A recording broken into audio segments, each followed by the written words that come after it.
Okay. Here we are.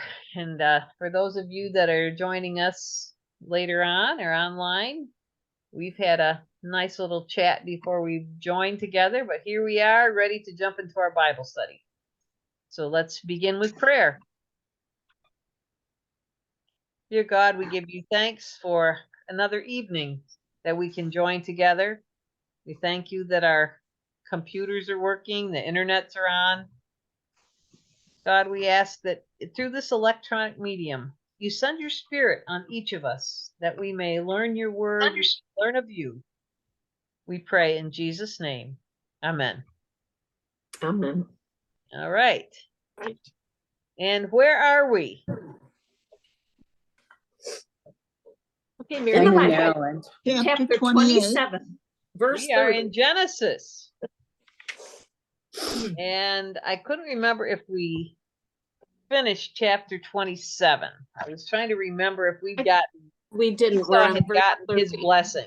Did Esau get his blessing? Did we finish that part up? We went through 29. Right. Yeah, so he gave his blessing. Okay, we got through verse 29. Right. Yeah. Okay. So that's right. That's what I thought we did. We are in Genesis chapter 27, and the Pillblads are coming in again. Here we go. We're trying to get one that's going to work.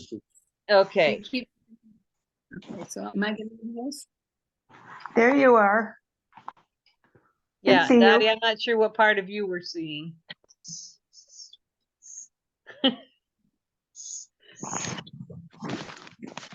Well, it's your Bible. The Bible on the. Okay. All right. Okay. So we're Genesis chapter 27, and we were at the part where Jacob sold the blessing from Esau. Now, Esau is this big, strapping, strong outdoorsman who hunts. And Jacob seems to be the little mama's boy. And so we've got Jacob stealing the blessing. And now Esau is walking in to bring the game that he just hunted for his father. So before we get in that, did anybody have any comments or questions from last week?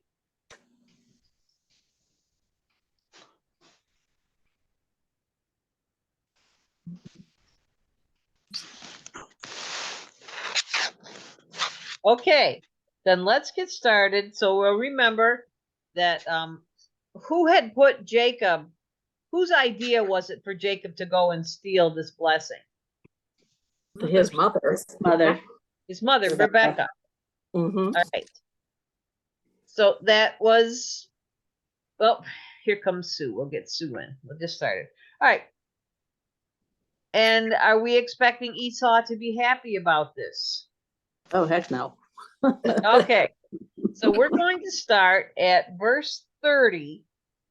And let's read through 33 first. I can do that. Okay. Since I didn't have a Bible last week, I didn't do any reading, so I guess I better read this week. After Isaac finished blessing him and Jacob had scarcely left his father's presence, his brother Esau came in from hunting. He too prepared some tasty food and brought it to his father. And then he said to him, "My father, please sit up and eat some of my game so that you may give me your blessing." His father Isaac asked him, "Who are you?" "I'm your son," he answered, "your firstborn Esau." Isaac trembled violently and said, "Who was it then that hunted game and brought it to me? I ate it just before you came, and I blessed him, and indeed he will be blessed." Uh-oh. Uh-oh. Mm-mm. How did Isaac know that this was Esau? We asked him who he was. But he'd asked Jacob who he was, and he said Esau. And he still questioned Jacob. He was suspicious of Jacob. He was definitely suspicious. He knew something was up. Yeah. All right. And so we see here that Isaac trembled violently. That Remember, we got this guy that has all kind of PTSD that he's lived his whole life with. And here he is. We just see this. He's not really in control. All right, something's happening. This is a storyteller. Think about what a great story this is. You tell the story, and you know what's happening is you're watching from outside, kind of like you're watching a horror movie, and you know that the murderer is hiding around a corner and the other people don't know it, and you're watching the movie and you're yelling at them, don't go, don't do it, don't. So this is the kind of story we go, oh no. When Esau walks in with the food, we know what's going to happen, and Esau doesn't. And it's a great story. It's a great storytelling. So we always go back to that, sitting around the campfire. So here's the story. Let's go with 34 through, let's go through verse 40. I can read it. Thanks, Dan. When Esau heard his father's words, he burst out with a loud and bitter cry and said to his father, bless me. Me too, my father. But he said, your brother came deceitfully and took your blessing. Esau said, isn't he rightly named Jacob? He has deceived me these 2 times. He took my birthright, and now he's taken my blessing. Then he asked, haven't you reserved any blessing for me? Isaac answered Esau, I have made him lord over you and have made all his relatives his servants, and I have sustained him with grain and new wine. So what can I possibly do for you, my son? Esau said to his father, do you have only one blessing, my father? Bless me too, my father.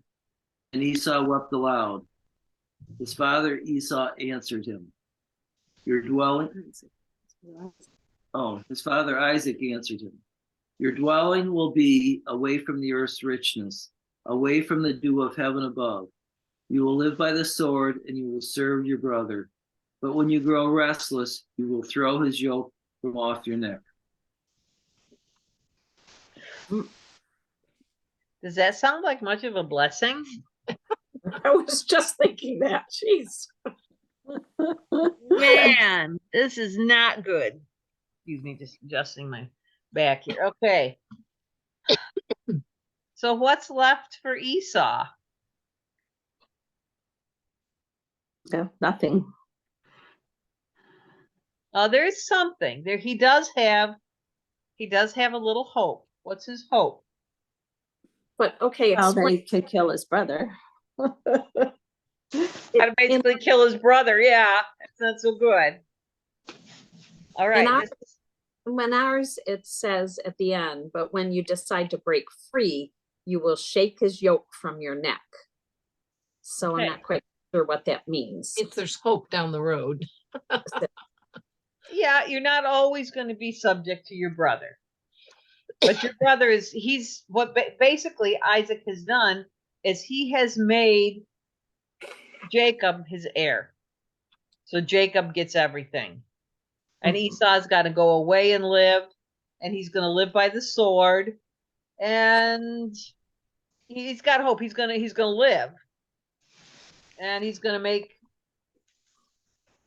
not going to be in any fertile ground. He's going to have to live by his wits, but he's not always going to be subject to his brother. So what's I always put them together, a birthright and a blessing, but they're 2 separate things. Yep. I can't tell you more exactly what it is. The birthright is being the heir, and then the blessing is probably just that final word that says, yeah, you're gonna do it. The birthright's it's like having a will that says this is what you get everything. So it's sort of the legal part of it. I guess. The blessing's the frosting on the cake, I think. Mm-hmm. Yeah, the birthright's the big thing. And who knew that Jacob had stolen or been given the birthright? Who knew that Esau had given Jacob the birthright? I don't I think don't know that anybody did. I mean, No. It doesn't look like, it looked like they kept it between themselves. Because Esau had to have been embarrassed that he did that. And then Jacob didn't dare because Esau was the hunter gatherer and Jacob was the stay at home, who was probably stronger. Not a good scene. He might have told his mother, but he wouldn't have told his father, that's for sure. But we don't even have a sign that he told his mother. Right. This Rebecca. So what prompted Rebecca to have Jacob pretend he's Esau? Well, she definitely favored him and she figured he would stay with her. Right? But what was the event or something happened that she said, oh, we got to do this? Well, Isaac had called for the older son to go out and prepare a feast for him to give him his blessing. There. Yep. She heard that, said, uh-oh. Ding, ding, Bear. Good job. Yep. This is the last chance.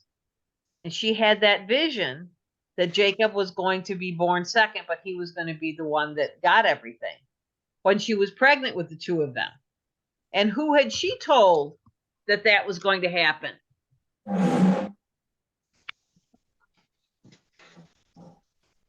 Who had Well, Rebecca? God had told her that Jacob would be. Right. But who did Rebecca tell about that dream or that vision? Don't remember. Nobody. Oh, That's She why I kept didn't that remember. quiet. She kept that quiet. Now, here's the question. Was this God's plan all along? Or did God simply know this is what was going to happen? So God told Rebecca, this is what's going to happen because he knew what would happen. Because God can see all places.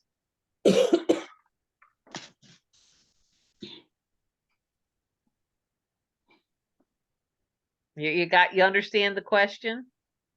I remember discussing this long time ago. And I can't remember what we decided, but I remember the discussion because it's It's a difference between foreknowledge and predestination. And what's the difference? But if God hadn't told her that Jacob would have that right, maybe she wouldn't have done anything. Could be.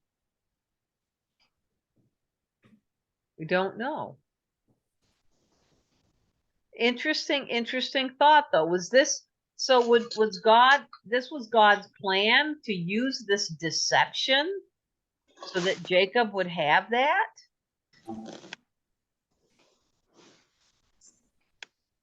would you give me the definition of both, please, again? I know you Well, told us. before. Foreknowledge just simply means you know what's going to happen. No. You know what decision people are going to make. And Yes. predestination would be that you plan it. It's already decided before you're born. It's decided for you. You don't have a choice in the matter. Thank you. good Presbyterians or not good Presbyterians. Presbyterians or Methodists? This is a Presbyterian or Methodist question. And this really is the difference between Methodists and Presbyterians. That God always gives us a choice. We don't always make the right one. That's very Methodist of you. That is it. Because I've been going to a Methodist church, although I would know the difference. Yeah, that choice in there, that was John Wesley's big gripe with the Calvinists, was that there was no choice, that God chose you. You had no choice whether you were becoming a Christian or not. God already chose you. And John Wesley said, no, there's a choice. You have to make a choice whether you're going to follow God or not. Wow. That's a big difference. Whose phone is Well, he that? had told Adam and Eve not to eat the forbidden fruit, and they had a choice to not, and then they did it anyway. So that was their choice. But did they choose, or did God already planned it exactly as they were going to do it? Was it predestination? Yeah. See, that's the question. Like I say, if you have, and I've used this example, and I know you'll recognize it. If you have a child that you know very well and know what the child likes and doesn't, and you have a piece of chocolate in one hand and a piece of asparagus in the other hand, and you offer them both to the child, and the child, you say the child's going to pick chocolate, and the child picks chocolate. Is that predestination, or is that foreknowledge?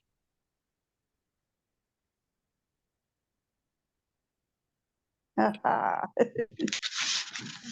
think it's foreknowledge, because you know what their personality is, you know them well enough to know what they're going to choose, but that decision wasn't made for that child. That's right. Right. So that's an example of foreknowledge. God made the asparagus taste like asparagus, and God made the chocolate taste like chocolate. So perhaps, God did that because it was predestined. And Or if you dip the asparagus in chocolate, then that screws everything up, right? Okay, but this is just we look at this and we say, okay, so does God really cause people to do deceptive things and do Yeah. have crazy things happening? Yeah. Is that God's plan, or does God know how it eventually is going to end up? There's It's the just Bible. something to think about, because I don't think God really wanted to hurt Esau so much. So all of this is a question that's for all times. What is the nature of God? Foreknowledge or predestination. We were just talking about. Hi, Catherine. Hi. Dottie's cheating. Dottie's got a phone a friend there. That's not Yeah. fair. Yeah. All right. So this is just something to say, okay, is this the kind of God we worship? The God that says, go ahead, I've planned for you to deceive someone so we can get this plan right. Or I know that you're going to do this, and so I've already made the plan to go forward with the way that you're going to do this. Being given to. Those are questions that we can ask. I don't know. I think one with fingerprints. Interesting.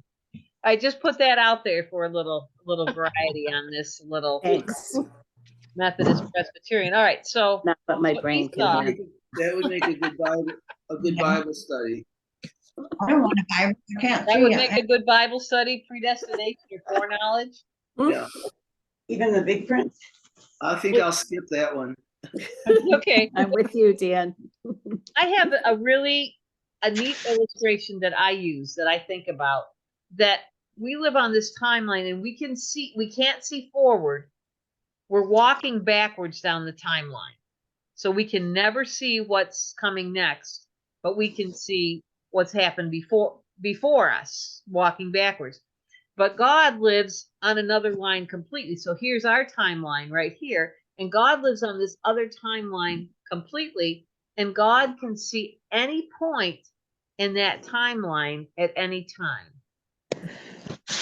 So God is there. God could be, so maybe God only is a small God, but he can be any place. So he can only be at one place at one time, but he's fully there. But he can go back as many times as God wants to go to every different place. But this separate line, and then, or maybe God is so big that God can see the whole timeline at the same time on this place where we're walking backwards. So I like to get those visions in head. Yeah, the exploding brain, but God's on a different line than we are in, a different existence. you can't be limiting him. He's not on a line. He's beyond being a line. Right, but I'm just saying, but that's the way I vision it in my limited human brain, that I can see that God can see everything all at the same time, whereas we can only see walking backwards. Anyway, so we left Esau. Maybe It almost looks like a curse. But Isaac tried to give him a little bit of blessing, a little bit of hope that you're going to have to live by the sword. Does that remind us of anyone else that got cut out? Cain. But Cain didn't get cut out by his own choice. Dottie's making me seasick. Yeah. Hi, Bill. Yeah, Dottie, I'm I'm in gonna the mute middle of you. a Bible study. If I mute her, she'll never get the mute back on. This is a Right. problem. Call back in a half hour. He's fine. Give her a second. Tonight's a crazy night for technology. Okay. Dottie, can you get someplace and hold your screen still? Because it's really difficult. We feel like we've been drinking. Okay. Are you still okay? I think she's settled in. Okay. All right. So we've left Esau I think that's a little louder. furious, and he's got this terrible thing that's happened that he is going to be excluded. We were talking about how Cain was excluded, but Cain made a choice. Yeah. And Cain's rescue. Who else was kicked out of the family but given his own separate blessing?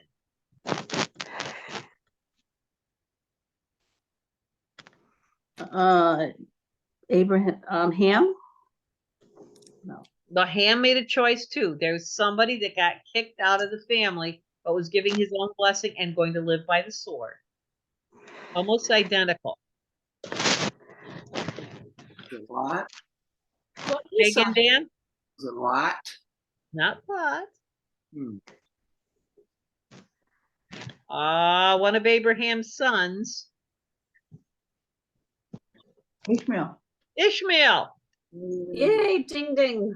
I was Ding trying ding. to Remember, think- Ishmael was not through any choice of his own, but he got kicked out of the family line, but said he got his own promise, but he was also living by the sword. That's going to be important. Something else we're going to discover today. Okay. All right, let's see what's going to happen now. What do you think the relationship between Jacob and Esau is at this moment? Not good. Well, I looked ahead, so I know. Yeah. Yeah. But you can imagine Jacob has just stolen his future. Everything that Esau was going to get, Jacob stole it. Although Esau made a choice too. I mean, he made the choice to sell his birthright. Yeah, but he didn't make the choice this time. No, not this time, but it kind of put Jacob in a position, Yeah, a little didn't bit. it? You know. Yeah, but at the final, this was a blow. But Esau didn't get angry the first time. I mean, he lost his birthright, but he gave it up. Yeah. We don't record that Esau is angry, but this time, let's see what happens. So let's read in chapter 27. Sue, are you there? We're not seeing your picture. Just wanted to check on you. I'm there. I'm here. Okay. So we are I don't know how to get my face on. okay.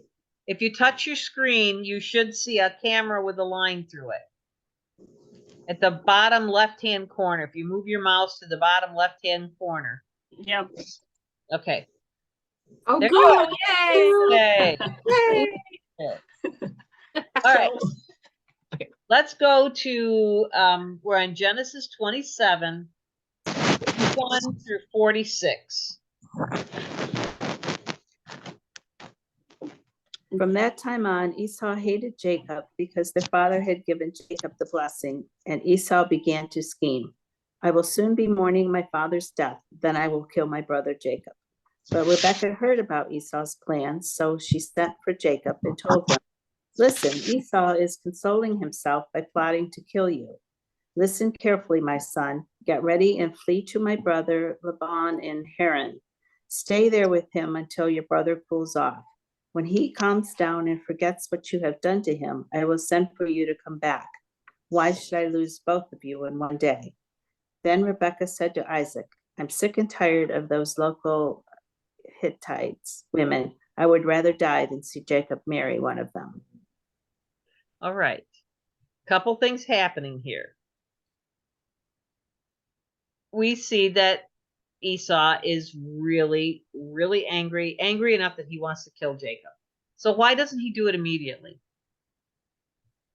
His father's still alive. And what difference did that make?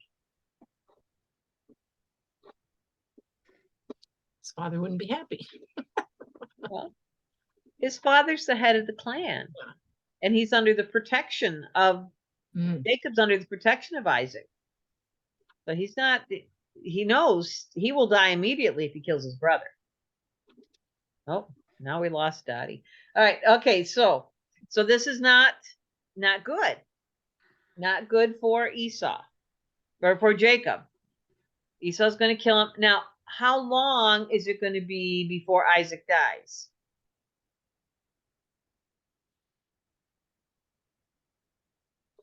I'm thinking not very long, or he wouldn't have given the blessings when he did. All right. This is a point because we don't read that Isaac dies for a long time. But that's not right. We know at this point that Isaac is imminent. The death is imminent. It's coming right up. He gives the blessing. He's not seeing. He's not hearing. A lot of stuff's happening. So Rebekah says, go run, find my brother, and stay there for a while. Get the heck out of Dodge. I'll call for you. And some of it says for a few days, just leave. Go away. And then Rebekah says, what did Rebekah say after that?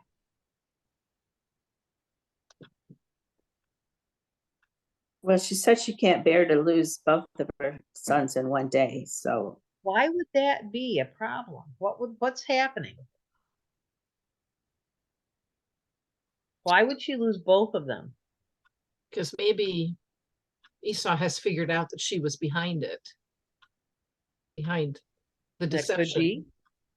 Because it says when your brother's no longer angry with you and forgets what you did to him. But I'm substituting me in there, you know, that she may know that he knows she's behind it. Okay. So that could be. The other thing is that in that culture, if you commit fratricide, I only know that word because it was in the text I read, just killing your brother, that you have to die after that. You would be killed. You would be executed for the crime.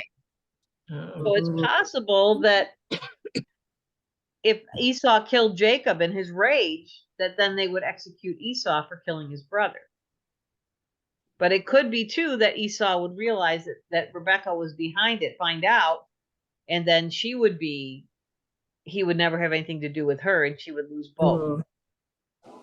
So even though she preferred Jacob, she still loved Esau. I mean, she's still a mom. Yeah. She's still loving both of these guys, and she wants them. She got Jacob to get what she wanted him to have, but she still wants a relationship with both sons. All right. Now something really, really interesting happens. So Isaac, what's Isaac's role in this whole mess right now? Where's Isaac? Getting ready to die. He's getting ready to die. But what's he feeling at this moment?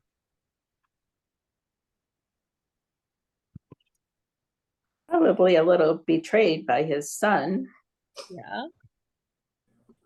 But he did pass the blessing out. He did, and he stuck by it. He didn't say, I'll take it back. And he said, I've already given it, so that is what it is. Yeah. All right. So now Jacob is the head of the clan. That's the way it is. So what does she do to begin redeeming Jacob in Isaac's eyes?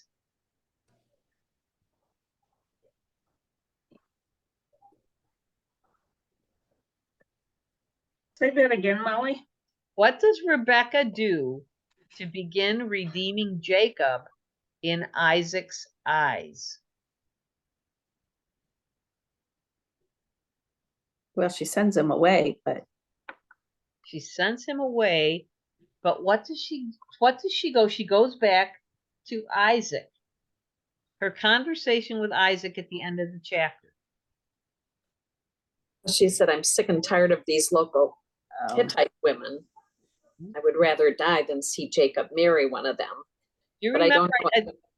Yeah, I said when we were there a couple weeks ago that Esau married these Hittite women and they made life miserable for Rebecca and Isaac.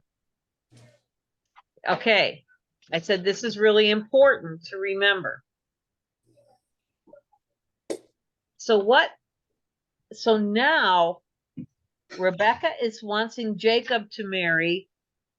Who's Jacob going to marry?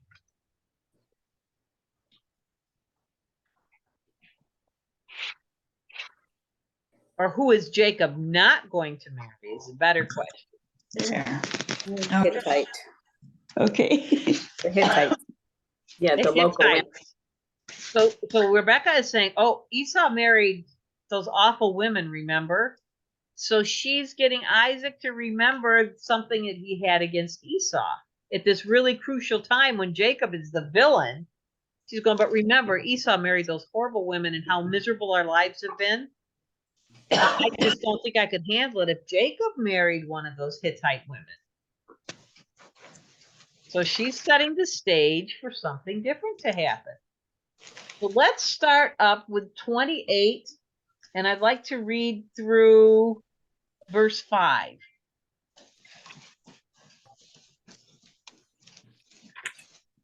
Chapter 28, 1 through 5. I can do that. Kathy? So Isaac called for Jacob, blessed him, and said, you must not marry any of these Canaanite women. Instead, go at once to Padam Aram, to the house of your grandfather Bethuel, and marry one of your uncle Laban's daughters. May God Almighty bless you and give you many children, and may your descendants multiply and become many nations. May God pass on to you and your descendants the blessing he promised to Abraham. May you own this land where you are now, living as a foreigner, for God gave this land to Abraham. So Isaac sent Jacob away, and he went to Padam Aram to stay with his uncle Laban, his mother's brother, the son of Bethuel, the Aramean. All right. So Isaac just gave Jacob this blessing. Esau came in. Isaac realized Jacob had deceived him, and he really couldn't give Esau much of anything but this kind of left-handed blessing curse kind of thing. And now, what is Isaac giving to Jacob?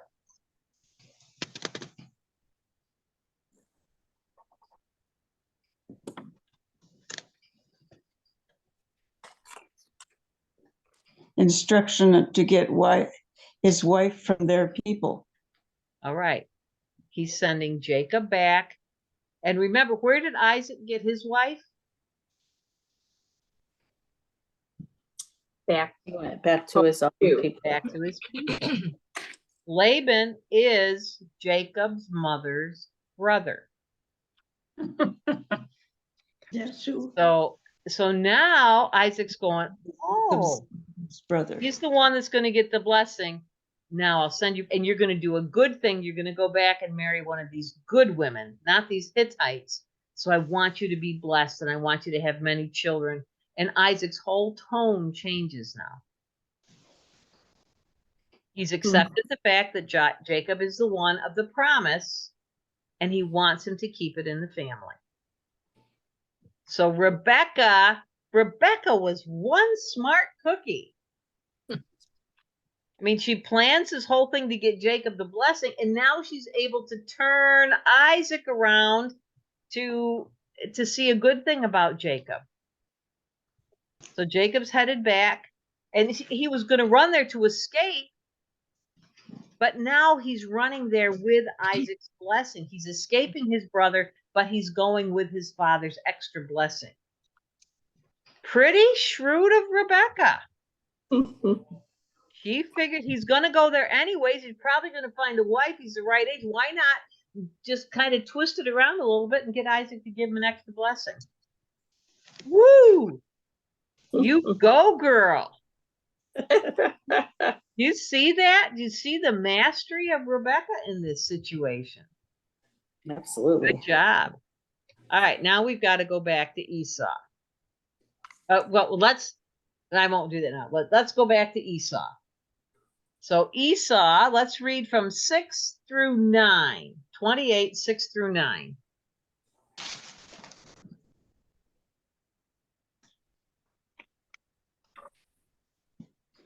Now Esau learned that Isaac had blessed Jacob and had sent him to Paddan Aram to take his wife from there, and that when he blessed him, he commanded him, "Do not marry a Canaanite woman," and that Jacob had obeyed his father and mother and had gone to Paddan Aram. Esau then realized how displeasing the Canaanite women were to his father Isaac. So he went to Ishmael and married Mahalath, the sister of Nebaioth, the daughter of Ishmael, son of Abraham, in addition to the wives he already had. Okay. So what does Esau do?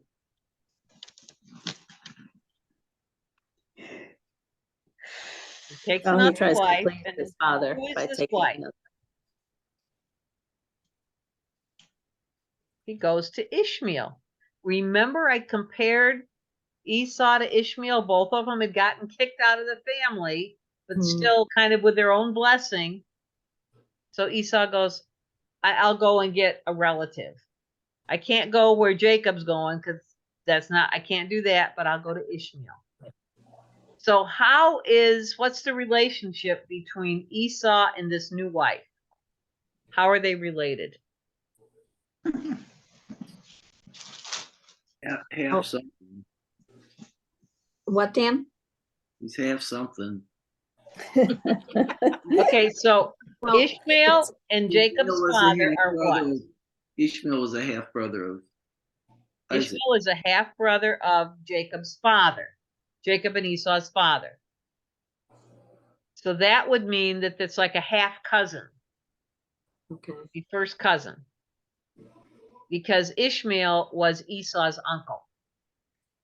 Second cousin once removed. Nope. No, First cousin, because Ishmael was Esau's uncle. okay. Because half is half uncle. What the other half was, I don't know. Half uncle. Half uncle. So then the child of Ishmael would be, would they call it a half cousin? But first cousin. Be a first cousin.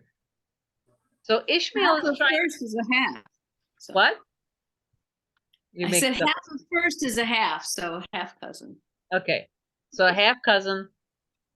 So Esau's trying to get back in with his father and his mother by marrying somebody that they would approve. But it's interesting that he went to Ishmael, who was also the one that was put out of the family with their own blessing.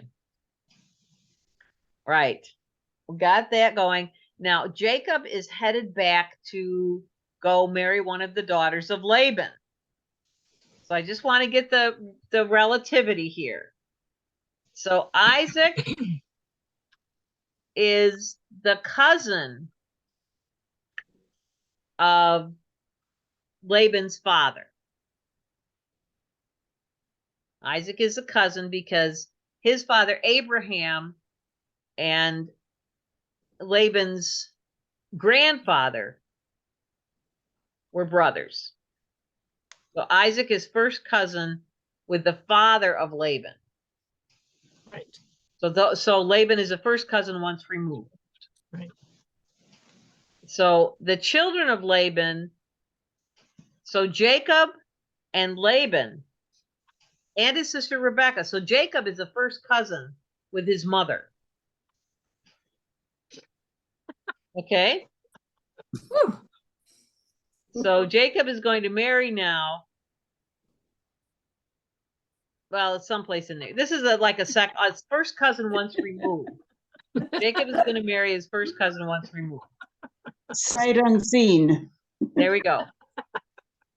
All right, so let's leave Jacob. Jacob is now the one that the promise is going through. And Rebecca has gotten it carefully, so been careful. So Jacob is leaving with his father's blessing to go and get a wife, even though he really needs to get away from Esau at the same time. Jacob is fleeing. He doesn't know if Esau is chasing him or not. He is just going as fast as he can to get out of there once he got his father's blessing. And he knows he's never going to see his father again. Remember that. Isaac is dying. That's right. So he's got to leave in this. So it's good that he left with his father's blessing. It's a good thing. So let's now read verses 10 through 15. 28, 10 through 15. I can read again. Thank you. Meanwhile, Jacob left Beersheba and traveled toward Haran. At sundown, he arrived at a good place to set up camp and stopped there for the night. Jacob found a stone to rest his head against and lay down to sleep. As he slept, he dreamed of a stairway that reached from the earth up to heaven, and he saw the angels of God going up and down the stairway. At the top of the stairway stood the Lord, and he said, I am the Lord, the God of your grandfather Abraham and the God of your father Isaac. The ground you are lying on belongs to you. I am giving it to you and your descendants. Your descendants will be as numerous as the dust of the earth. They will spread out in all directions, to the west and the east, to the north and the south, and all the families of the earth will be blessed through you and your descendants. What's more, I am with you, and I will protect you wherever you go. One day I will bring you back to this land. I will not leave you until I have finished giving you everything I have promised you. Does this sound familiar? Yep. Yep. Mhm. Is there anything additional that's been added to this from the original blessings to Abraham and then passed on to Isaac?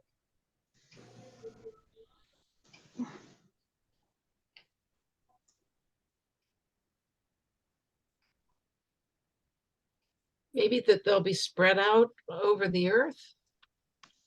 Right? I don't think we've had that before. I remember hearing that. It said And the then- descendants will be great, but not spread out all over. Yeah. And wherever you go, and I will bring you back to this land. I'll not leave you until I have done what I have promised you. Right? It's kind of similar, but it's like God knows he's leaving, but I'm going to bring you back. And did we hear before that every family on earth will be blessed because of you? Hmm. I don't think we've heard that specifically No. before. Maybe not. That's kind of new. And I will protect you. I don't remember God ever saying that to Abraham or Isaac. Right. I'll bless you. I'll make your name great. I'll give you great descendants. But this is a little additional promise. I mean, Jacob maybe needed to hear that right now because his brother's chasing him. Yeah. But that promise is now continuing on. Jacob is now the one that bears that chosen people. He is the one that carries that. All right, let's go from 16 to the end of the chapter.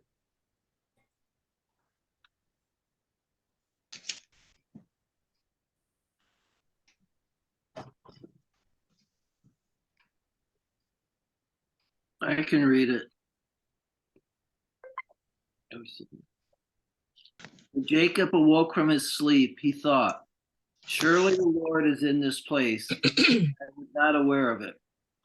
He was afraid and sad and said, How awesome is this place? There is none other than the house of God. This is the gate of heaven. Early the next morning, Jacob took the stone he had placed under his head and set it up as a pillar and poured oil on top of it. He called the place Bethel, though the city used to be called Luz. Then Jacob made a vow, saying, if God will be with me and will watch over me on this journey I am taking, and will give me food to eat and clothes to wear, so that I return safely to my father's house, then the Lord will be my God, and this stone that I've set up as a pillar will be God's house, and all that you gave me, I will give you a tenth. Ooh. Ooh, there it goes. Bethel. Have we heard of this place before? Mhm. This is Abraham was at Bethel. And Bethel will continue to be a very significant place. And it's mentioned more times than any place but Jerusalem and one other city. It's a really significant place, and it became the capital, one of the capitals when the kingdom was divided. The northern kingdom, that became the capital. So this is a very significant place. And does anybody know what Beth-El means? House of God. Yes, you did read well, Carol. Okay, the term Beth means house. El was the name of the previous god, but then they took that into be the house of the god. It gives us a little sideline. Here. Bethlehem.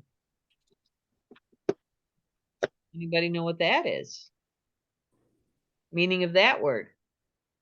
The house of Where Jesus God was with born. ham in it. It's a house of, actually it's the house of bread. The house of bread. But anyway, It wouldn't be ham in Israel. no, it would not be ham. Right. Right, so this is the house of God, and we can see why he'd say that if the angels are going up and down and God gives them the promise. But now we're going to get the nature of Jacob a little bit more. Now, we know Jacob got the birthright through a scheme. It was his mother who came up with the plan, but Jacob went along with it to get the blessing. Now, does Jacob just simply take this blessing from God, this calling that he has? What does Jacob do with the words that God has given him?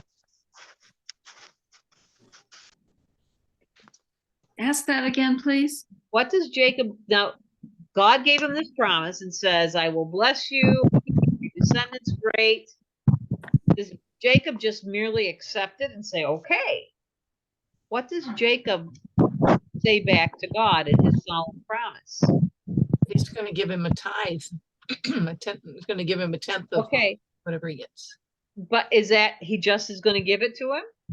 No, he wants No. God to take care of him and feed him and clothe him and Well, he says, if God will do these things. Yeah. Right. Yeah. Jacob is conniving again.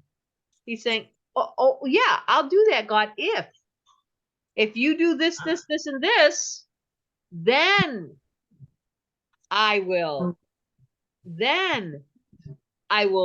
worship God. The Lord will be my God. But you got to prove yourself to me first. I'm not just taking it. I'm not just taking this. I'm going to control the situation a little more. And here are the stipulations. So here's the contract, God. I'll take the contract, but here's codicil to it. You got to sign that before I sign on. and then he's only going to give up 10%. I mean, he could have offered 50% or he's pretty stingy. Yeah. He's going to give 10%. He's not going to give everything to God. Jacob he's got that spirit that just goes, I am going to figure this one out. I'm going to get the upper hand on it. And so you promised me this, but listen, I'm in a bad place. You gotta take care of me. You gotta do these things. You gotta feed me. You gotta clothe me. You gotta take care of me. You see the nature of Jacob is just coming through in this whole story. He's something. He is something. Okay, that brings us to the end, and we've got this pillar. Now, I just did read a little on the pillar, the stone. Now, the pillars in that time were, let me find this little place to read to you. I probably won't find it at this point, but it said that this pillar was probably a 7-foot tall stone. It wasn't any little tiny thing. It wasn't just like he picked up a big pillar. So it tells us that Jacob, in his own right, was a pretty strong man. But he himself. used it as a pillow? A 7-foot thing on its side? Yeah, but it was on its side. It was a pillar, so it wasn't big laying down, but it was this big thing standing up, which would have Had a been big common head. practice. Yeah. Yeah, hard head. All right, so we've traveled through this one. We've got Jacob getting the blessing, and then Isaac just mourning the fact that he doesn't get it. But then Rebecca pulling Jacob back into the blessing of Isaac before he dies. So he has this really positive interaction with Isaac before he says goodbye to him forever. Then we have Esau trying to get back in the good graces by marrying Ishmael's daughter. And then Jacob is hightailing it out of town, has an encounter with God, and begins bargaining with God. And that's our story for tonight. So I have a question about Isaac. He got tricked for the blessing, but was there a law that he couldn't rescind it and say, no, I want to give it to him instead? I mean, could it have been? I don't think so. Because I mean, I think in that culture, your word is your bond. It's like we used to have, a handshake, and you don't go back on a handshake. It doesn't matter. And I think that would have been really horrible of him to go back on his word when he had given the blessing. Even if he was tricked then. Yeah, you gave it. You can't go back on your word. Now we think of it with our culture and look at that. Well, if it was not legal, if someone did something, it's like getting an annulment when you're married. If you didn't really know who you were married, that the Catholic Church doesn't recognize divorce. And do you know why you can't get a divorce in the Catholic Church? Anybody know why? Because a decree of the church is infallible. You cannot take back a decree of the church. You were married by the church. The church just can't take it back. Just like the Pope, the infallibility of the Pope. Once the Pope makes a decree, you can't take it back. So you cannot take back being married because the church has decreed you married. So the way that Catholics can get out of it is they get an annulment, which means I made that agreement and that decree of the church, and I didn't know what I was doing, or something was wrong, so I can't be held responsible for the decision that I made and I agreed to, because I didn't have all the knowledge I needed at that time. So it really wasn't a decree of the church because I couldn't make it because I wasn't in sound mind or I didn't have all the facts. So they're not taking back. And as long as they paid too. Right. But that's why. Because they say that it really wasn't a decree of the church because there was something in there that didn't make it legal at the time. But they can't take back a decree of the church. So then when you get the annulment through the Catholic Church, they say, well, then you never really were married. It's what an annulment says. You weren't legally married. Ever. And then you pay a lot of money and you get the annulment. But that's why. So this gives us a little insight onto this. It doesn't matter what happened. Jacob received the blessing from Isaac. And Isaac said, I gave it. I can't go back on my word. Okay, any other questions? Anything? Okay. Well, we're going to call it quits tonight, and we hope that those of you listening will be able to follow the wild story. I All got right. a question. Yeah, My head is spinning. okay.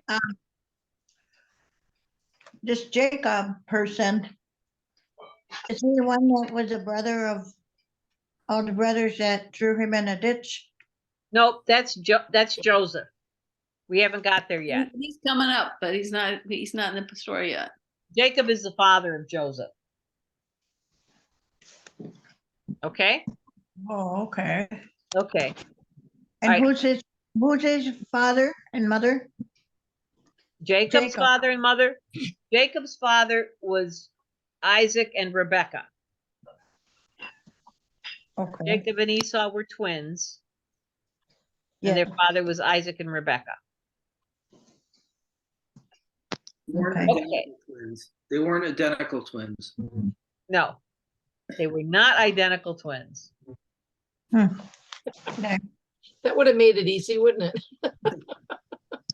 They wouldn't have had a good story. Wouldn't have been nearly as good a story. All right, I'm going to turn off the recording. Here we go.